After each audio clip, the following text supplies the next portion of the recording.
पुण्यात शिवसेना नेते रवींद्र धंगेकरांचा मुलगा प्रणव धंगेकर अपक्ष निवडणुकीच्या रिंगणात उतरण्याच्या तयारीत। मुलासोबत आपली चर्चा झाली नसल्याची धंगेकरांची एबीपी माझाला प्रतिक्रिया। उमेदवारी अर्ज दाखल करण्यासाठी 3 दिवस शिल्लक असताना नागपुरात भाजपच्या हालचाली।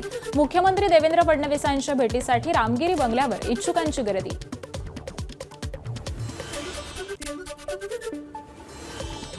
शिवसेनेच्या विजय निर्धार सभेमधून एकनाथ शिंदेंची जोरदार फटकेबाजी। कल्याण डोंबिवली महापालिका निवडणुकीत ब्रँडवाल्यांचा बँड वाजवला। उपमुख्यमंत्री एकनाथ शिंदेंची नाव न घेता ठाकरे बंधूंवर टीका। सोलापूरच्या सांगोल्यातील विजयी सभेमध्ये शिवसेना नेते आणि माजी आमदार शहाजी बापू पाटील यांची तुफान फटकेबाजी। धनुष्यबाणाचं बटण दाबलेले सर्व नक्कीच वर्गात जाणार, शहाजी पाटलांचं वक्तव्य। उमेदवारी अर्ज भरायला 3 दिवस शिल्लक। ठाकरे बंधूंच्या जागा वाटपाचा तिढा सुटेना। आज रात्री पुन्हा दोन्ही नेत्यांच्या बैठका। मुंबई महापालिका निवडणुकीमध्ये काँग्रेस आणि वंचित बहुजन आघाडीच्या युतीबाबत आज अंतिम निर्णय। प्रकाश आंबेडकर जाहीर करणार निर्णय। नाशिकमध्ये महायुतीत शक्यता धुसर। शिवसेना आणि राष्ट्रवादी एकत्र लढण्याची शक्यता। तर शिवसेनेचे दादा भुसे, राष्ट्रवादीच्या नरहरी झिरवळ आणि समीर भुजबळांमध्ये महत्त्वपूर्ण बैठक। सांगली महापालिका निवडणुकीमध्ये भाजप शिवसेना युतीची चर्चा फिसकटल्याची चर्चा। आपची कोअर कमिटी आज मुख्यमंत्र्यांची भेट घेणार आणि त्यानंतर भाजपची अंतिम यादी जाहीर होण्याची शक्यता। ठाण्यामध्ये भाजप आणि शिवसेना युतीची 3.5 तास बैठक। बैठकीमध्ये ठाण्यामध्ये भाजप आणि शिवसेनेमध्ये 33 प्रभागांपैकी 30 प्रभागांवरती एकमत। तर 3 प्रभागातील जागांवरती अजूनही वाद। वरिष्ठ नेत्यांच्या बैठकीमध्ये आज अंतिम निर्णय होणार। आज जागा वाटप जाहीर करून एबी फॉर्मचंही वाटप होणार।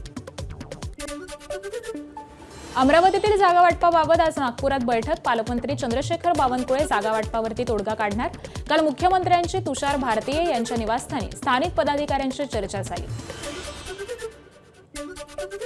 धुळे महापालिका 19 प्रभागांमधील 74 जागांसाठी आघाडीकडून जागांचं वाटप। काँग्रेसच्या वाट्याला 30, ठाकरेंच्या शिवसेनेला 26, शरद पवारांच्या राष्ट्रवादीला 14 तर मनसेला 4 अशा एकूण 74 जागांचं वाटप झाल्याची माहिती।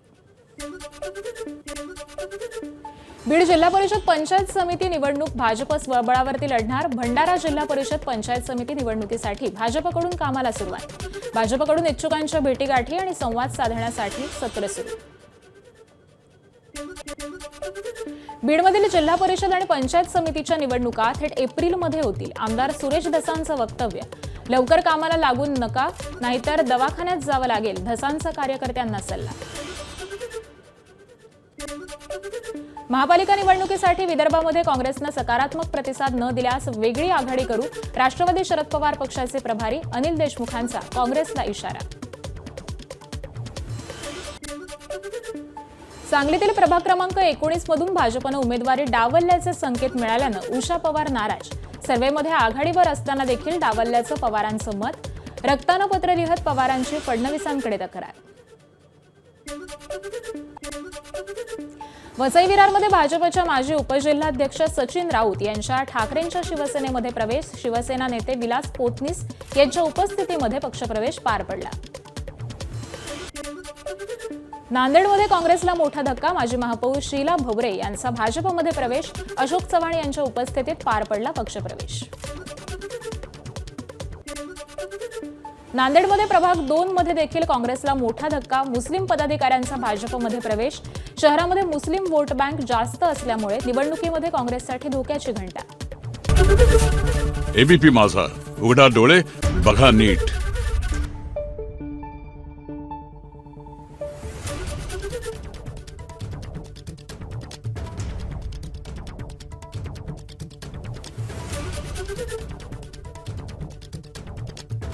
you